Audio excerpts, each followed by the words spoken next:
have here? Oh man, look at this. Backwoods Bumpers showed up today, baby. Nice. We got a bunch of boxes that showed up at the door. The first one that we opened is all of our Backwoods Bumpers. Over the last couple of weeks of riding these Gen 5s, one thing is for certain, the stock bumpers do not hold up to the wheelies these things do. So stoked to get these things on for yet another season. Yes, and we're gonna be protecting the front too, these bolts in, right in the bulkhead underneath. These hoods are really pretty and we won't want to crunch one. So Let's get into the install.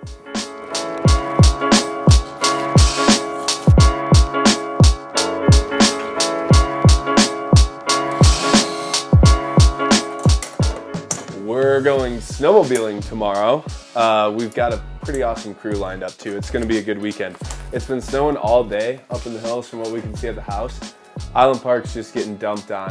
The roads are closed over in Teton Valley, so we're gonna go take advantage of it. We're getting out there with Justin Ponzer from Sled USA, our buddy Bo Richin, Justin Thomas, and Colby Crapo, a couple hill climb racers there, and whoever else we find in the parking lot. So we'll see what happens on the snow tomorrow, but it's a good thing we're getting these things dialed in ahead of time because I don't think these stock bumpers can take much more.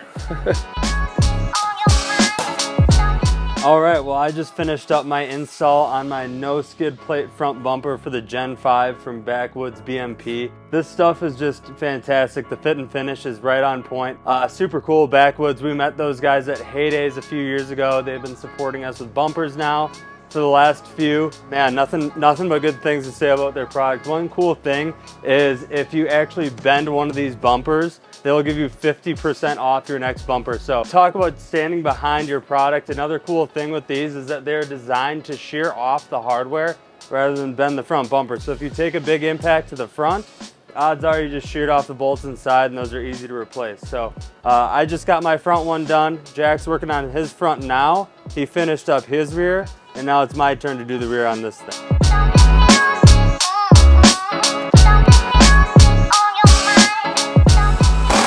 Front bumper is on, looks awesome. I'm stoked on the ghost gray color. Backwoods does a ton of different powder coat colors, but this is gonna match the wrap that I have coming for this thing. We work with Arctic FX Graphics this year to create a Boondock Nation of Riders Edition wrap. There's some hidden features on there we think you'll really like, and there's millions of possibilities with color combinations. You can play around with it on their website, so go check that out. Boondock Nation of Riders Edition wrap. Ours are hopefully coming in this week, so we'll be wrapping these up pretty soon. They're gonna look super sweet. Skidiers in recent years have been very underwhelming in the suspension department, so we've got some upgrades from Raptor right here.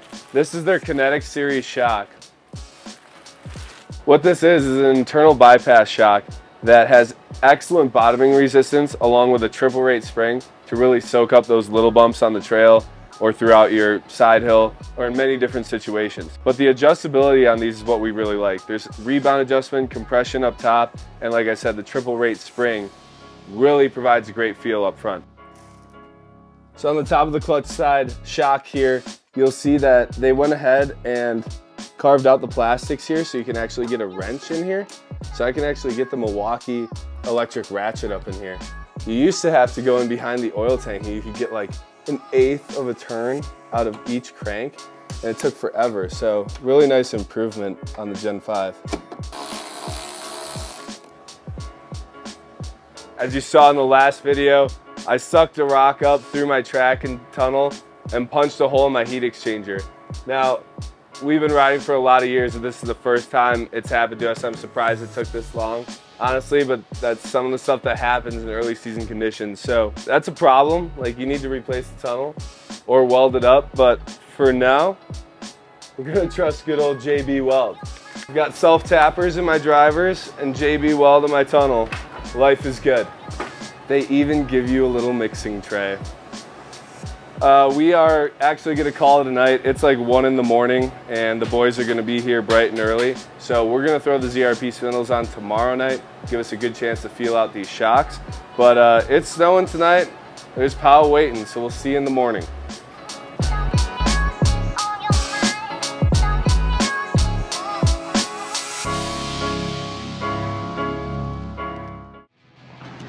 Hey, Justin. Dude. Morning. How are you? Good, how are you? Awesome. Hey. Good to see you, brother. You too. Man, look at this rig. Nice seeing some Midwest plates out here. Yeah.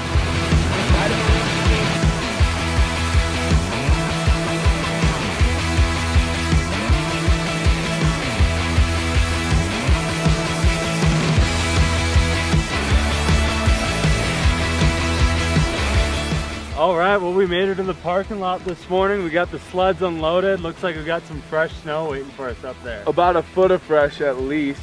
And this is our second time back in Island Park for the year. Out West Sled Fest is coming up. We're gonna go check out the conditions, report back to you guys, but let's not wait any longer. Let's get out there. Heck yeah. Let's go.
Another crazy day on the snow aboard the new Gen 5s, but more importantly up in Island Park with a bunch of good friends. I didn't have much riding to do today myself, just due to more mechanical issues.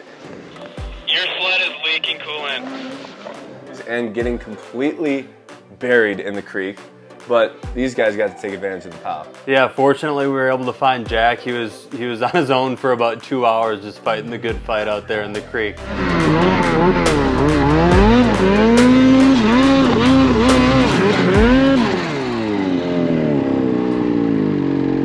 The creek down there. Got, whoa, a down tree there, a couple down trees there.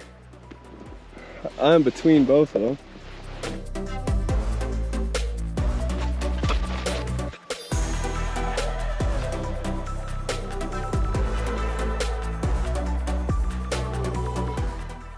We had a stellar day. We barely even punched into the zone, frankly, and I mean, it's the best snow I've ridden in probably a couple years, honestly. Yeah. It's been a pretty dry winter out here for the last couple, especially last year. This year is not the case. Out West Sled Fest is definitely shaping up for a huge snow year this year. It gets me stoked, but yeah, last night got to be a late one, wrenching on the sleds, preparing for today.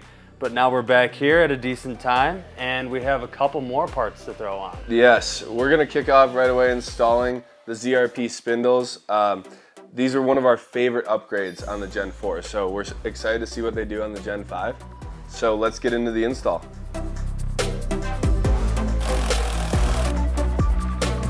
It's really a simple install on these spindles. 4 bolts, your ski bolt, upper and lower ball joint, and your tie rod. So these are going to fit right up to the stock A-arms here.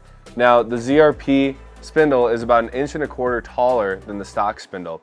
So that's going to be interesting to see how it works with the extra travel in the rear suspension, since the Gen 5s have about 1 inch of extra travel back there. Now these also have a bit of a geometry change. On the stock spindle, you can see this line between ball joints is not lined up with the ski bolt. Now on the ZRP spindle, these are all in a line. So what this does for your steering is it makes it a bit more precise when you're in a side hill, from what I notice. It feels a bit more like a Polaris almost. Plus this extra height just gets the front end out of the snow, which really seems to help the skidoos. It does add a little more ski pressure, which can take some lift out of the front, but That is really no problem with these things because they have plenty of power, almost too much power to get the skis up. So I'm gonna slap these spindles on. Dylan's working on his back there. And then we're gonna dig into the titanium bolts that we got, and then we're gonna get some sleep and hit the snow again.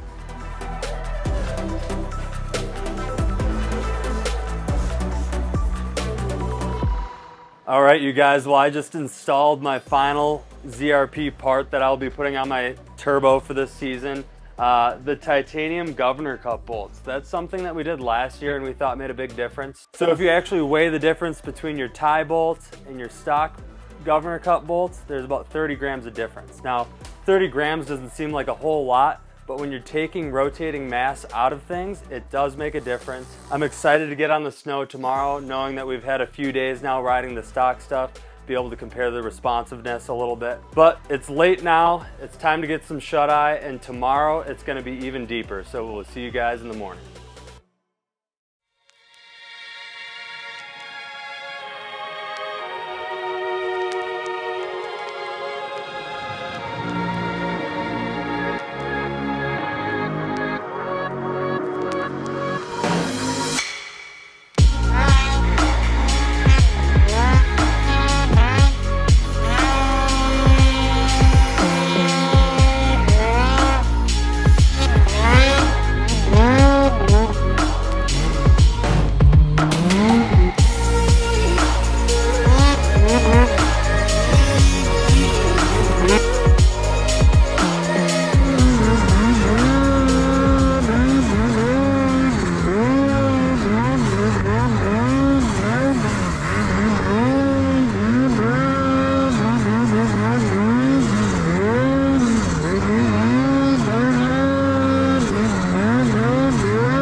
Yeah, it's my chain.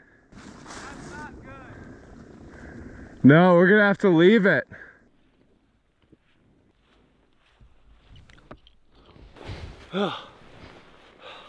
These good days keep getting cut short. Kind of getting sick of it. Struggle continues. I don't know why the chain decided to go. Could be because of blowing the track that damaged it in some way, but put 150 miles on it. This is gonna be quite the project to come back out here. First of all, it's in a really gnarly spot, hanging right above a creek. Secondly, we're way back here. So we're gonna have to double out today and double back in with the necessary parts. And then we gotta just hope that what I think is wrong is actually wrong. So I'm gonna bring out all the chain case parts and see if we can slap her back together. But Man, I've never blown a chain before on a Skidoo. This is the first. Probably won't be the last.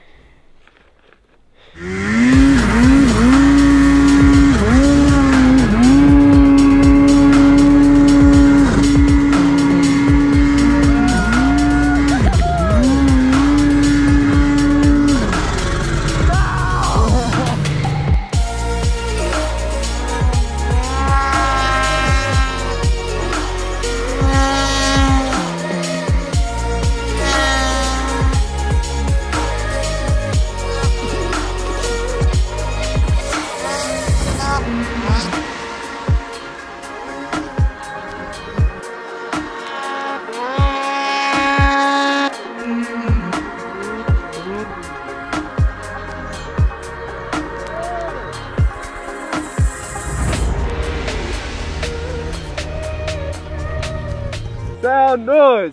Woo! Oh man. You alright, man? Yeah, I'm good. I'm just having fun. What a day. Look at all this snow and it just continues to dump. Thanks so much for coming with Taylor and Chris. It's been a wicked day. I'm so stoked for the next ride. Yeah, what'd you think of the zone? It was awesome. We're having a blast. I wish that my snowmobile wasn't gonna spend the night out here, but it's just another challenge that we're dealing with this season. Watch out for that video where we're gonna be rescuing that thing out of the woods. That'll be a fun repair. But thanks so much for watching, you guys. We'll see you on the next one.